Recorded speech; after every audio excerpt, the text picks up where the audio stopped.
This is a Louie Tee Network exclusive.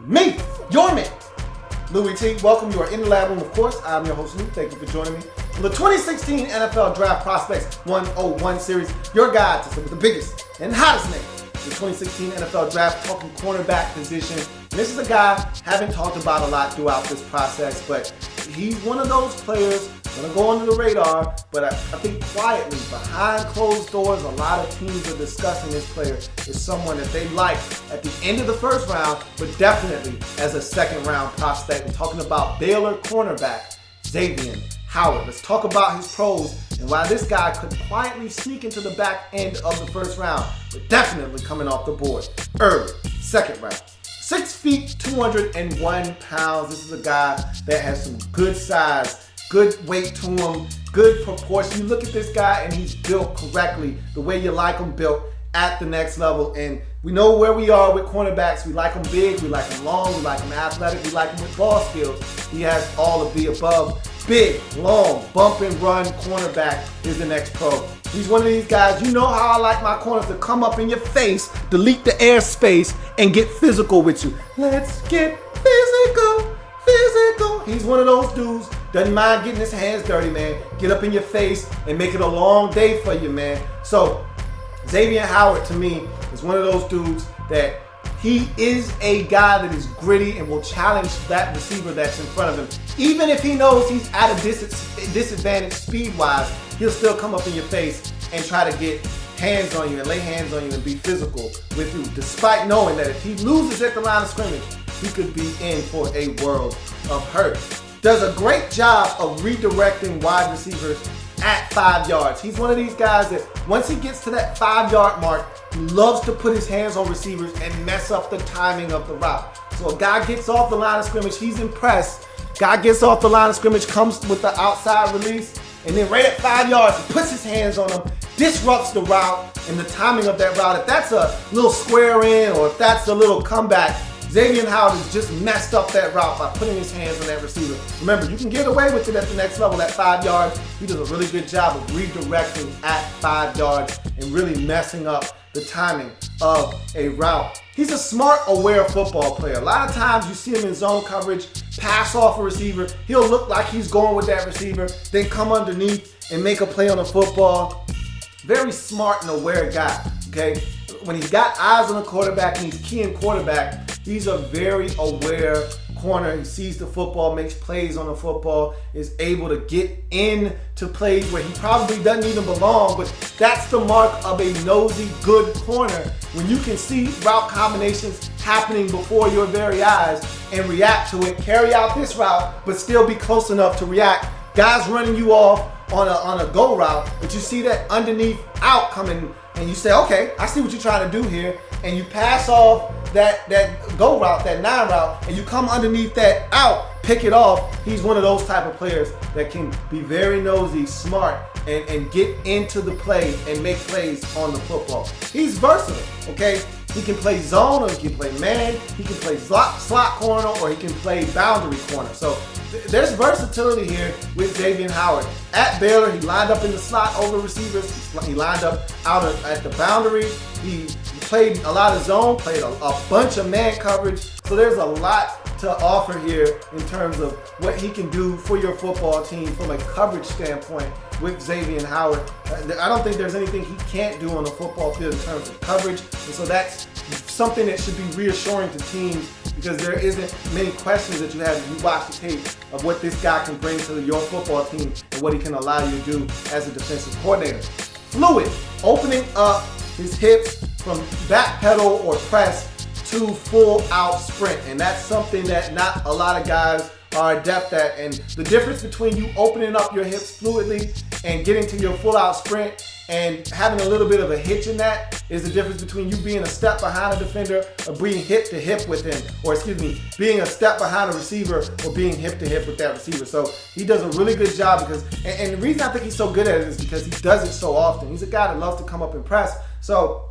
if you're in a guy's face and he gets off that jam and you turn and run, you need to be right there with him. And so he's really good at turning over and turning his hips, flipping those hips, opening up and getting into that full out sprint so that he can try to keep up with that receiver down the field. So you go to his cons. Poor tackling effort. He's not a guy that is looking for work, okay? He's not looking to go get in a play. If you happen to run by him, he'll escort you out of bounds.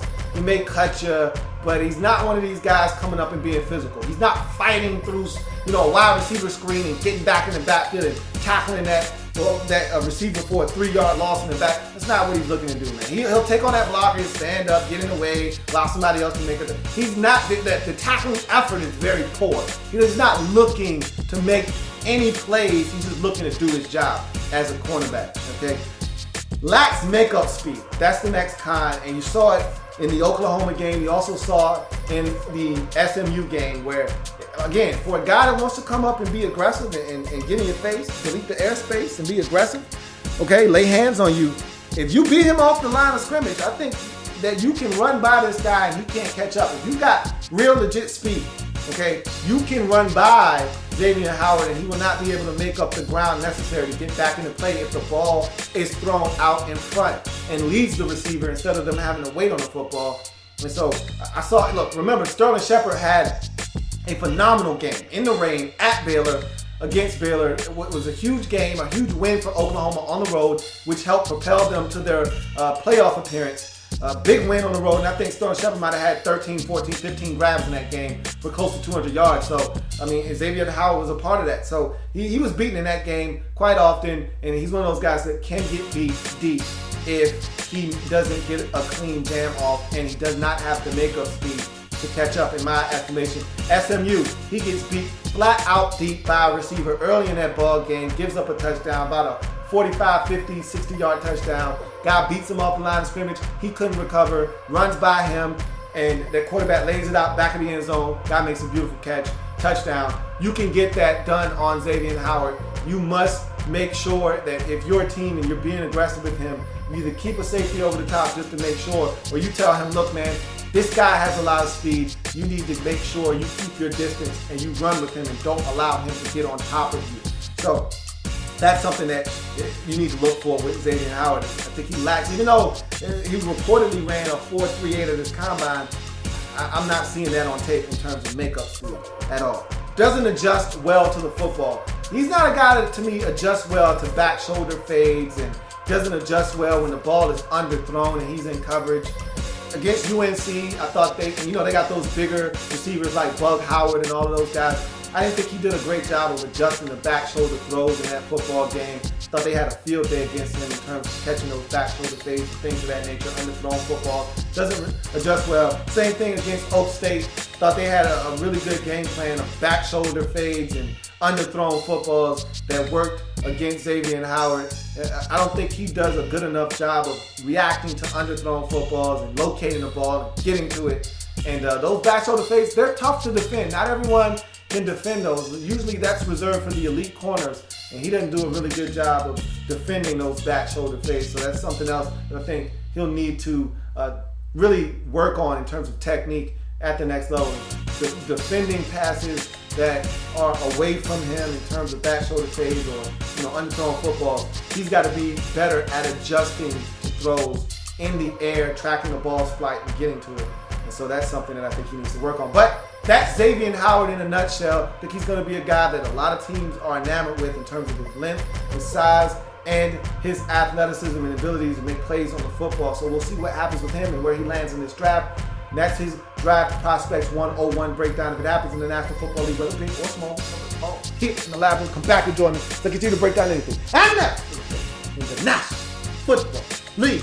There's plenty more where that came from. While you're here, subscribe to the channel. If you want more Louie Tee, be sure to follow me on Twitter at @InTheLabRoom, or you can like the Facebook page at In the Lab Room. That's In the Lab Room on Facebook and at In the Lab Room on Twitter. Don't forget, subscribe to the channel if you haven't already done so.